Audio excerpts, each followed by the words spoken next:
আসসালামু আলাইকুম। দলিলের কচকচি তো অনেক হচ্ছে, আরো হবে, অনেক হবে, হতেই হবে, এটা দরকারি। কিন্তু তার আগে এখন একটু একটু অন্যদিকে যাওয়া যাক। রসুলের সতর্কবাণী সবার জন্য, পৃথিবীর সবার জন্য। একটা গল্পের মাধ্যমে একটু বলছি, রস করে, একটু সাসপেন্স করে, মজা করে, কিন্তু রসুলের সতর্কবাণী। আপনারা জানেন, রাজার ছেলে হবু আর মন্ত্রীর ছেলে গবু, দুই বাল্য বন্ধু, বড় হয়ে হবু রাজা হয়েছে, গবু হয়েছে মন্ত্রী। একদিন, এটার নাম হচ্ছে জিহ্বা। জিহ্বা হবু রাজা বলে, গবু হে মন্ত্রী শোনো, চিত্তে আমার সুখ যে নেই কখনো। গবু বলে, কেন? তোমার তো সবই আছে। হবু বলে, নেই শ্রেষ্ঠ আমার কাছে, নিয়ে যাও, যত কোটি টাকা তুমি চাও, জগতের সেরা শ্রেষ্ঠটি এনে দাও। গবু বলে, এতে সমস্যার কি হলো? কিসের শ্রেষ্ঠ চাই শুধু সেটা বলো। পোশাক, খাদ্য, অলংকার বা বাড়ি বললে এখনই এনে দিতে সেটা পারি। হবু রেগে বলে, সেটা কি জানিয়ে চাই? সব শ্রেষ্ঠের সর্বশ্রেষ্ঠ চাই, নিয়ে এসো সেটা। মন্ত্রী ফিরিল বাড়ি, মুখখানা তার করি কালি মাখা হাড়ি। গৃহিণী মধুরে কহিল বাঁকায়ে গ্রীবা, আহা মিতা, তুমি চেহারা করেছ কিবা। চিন্তিত গবু সমস্যা খুলি কয়, নারী কহে, এ তো সমস্যা মোটে নয়, এসো মোর সাথে। পতির হাতটি ধরে সোজা নিয়ে গেল মাংস দোকান পরে। খাসির একটি জিহ্বা কিনিয়া বেশ, এসে বলে, নাও, সমস্যা হলো শেষ। গবু রেগে বলে, এ কেমন রসিকতা? নারী ধীরে কয়, জিহ্বা মানেই কথা। আনন্দে গবু ত্রস্তে ছুটিয়া গিয়া পৌঁছিল রাজ প্রাসাদে জিহ্বা নিয়া। হবুরে কহিল, দেখো রাজা, দেখো, এই কথা হতে ভালো এ জগতে কিছু নেই। কথা দিয়ে জোড়া দিতে পারো ভাঙা বুক, ভাঙা সংসারে এনে দিতে পারো সুখ। কথায় গড়তে পারো যে দেশ সমাজ, কথার শক্তি ভেবে দেখো মহারাজ। জগতে প্রতিটি দুঃখী মানুষের মনে যারা দিয়েছেন শান্তি প্রতিটি ক্ষণে, মহাপুরুষেরা, নবী রসুলেরা, শোনো, দেয়নি তো বাড়ি গাড়ি বৈভব কোনো, দিয়েছেন শুধু অমূল্য কিছু কথা। মানুষ পেয়েছে জীবনের পূর্ণতা, এত কল্যাণ আর কিছুতেই নেই, সব শ্রেষ্ঠের সর্বশ্রেষ্ঠ এই। হবু বলে, অর্ধেক শুধু হলো, এবারে সবার নিকৃষ্ট কি তা বলো, নিয়ে এসো সেটা। গবুর মাথায় বাজ, ঘুম ভেঙে কার মুখ দেখেছিল আজ। ছুটিল বাড়িতে, করিয়া পড়ি কি মরি, ঝুলিয়া পড়িল গৃহিণীর গলা ধরি। সন্দেহ চোখে হাসিয়া কহিল নারী, আজ যেন বাপু দেখি কিছু বাড়াবাড়ি, নিশ্চয় কোনো বিপদে পড়েছ মিতা। গবু বলে, সবচেয়ে নিকৃষ্ট কি তা?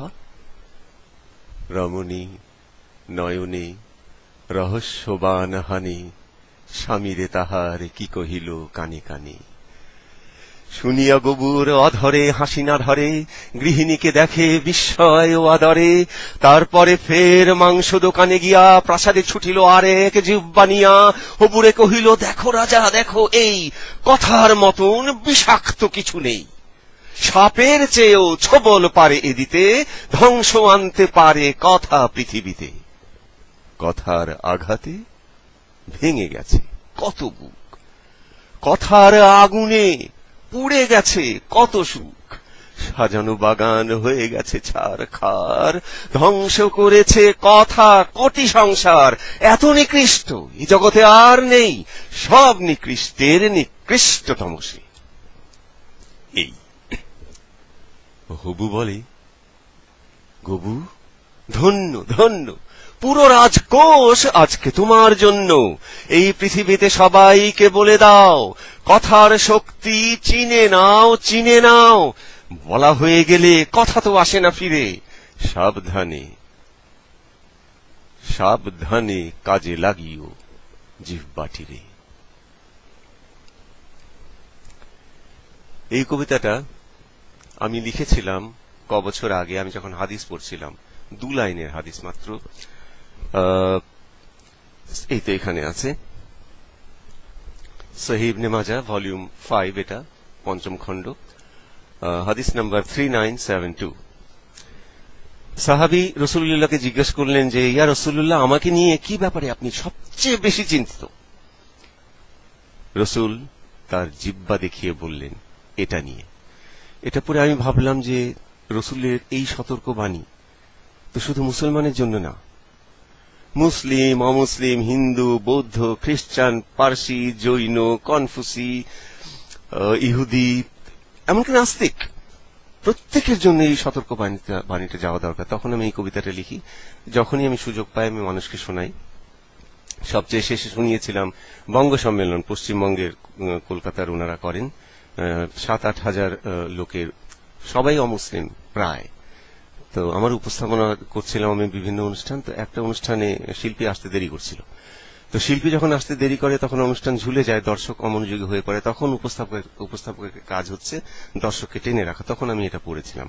পড়ে একদম শেষে যেটা বলেছিলাম সেটা আমি আপনাদের বলতে চাই এখানে, যে রাসূলুল্লাহর এই সতর্কবাণী পুরো মানব জাতির কল্যাণের জন্য। জিহ্বা সামলিয়ে রাখো, তোমাদের মঙ্গল হবে, উনার কিছু না। সেই সম্মেলনে বলেছিলাম যে আজ আমি আমার রসুলের বাণী আপনাদের কাছে পৌঁছে দিয়ে গেলাম আপনাদের মঙ্গলের জন্য। আমি এখানে এই ভিডিওতে সবাইকে বলছি, রসুলের সতর্কবাণী আপনাদের কাছে পৌঁছে দিয়ে গেলাম আপনাদের মঙ্গলের জন্য। আল্লাহ আমাদের সবাইকে জিহ্বাটা সামলিয়ে রাখার তৌফিক দিন। জীবনের অনেক সমস্যা মিটে যাবে। সবাইকে ধন্যবাদ।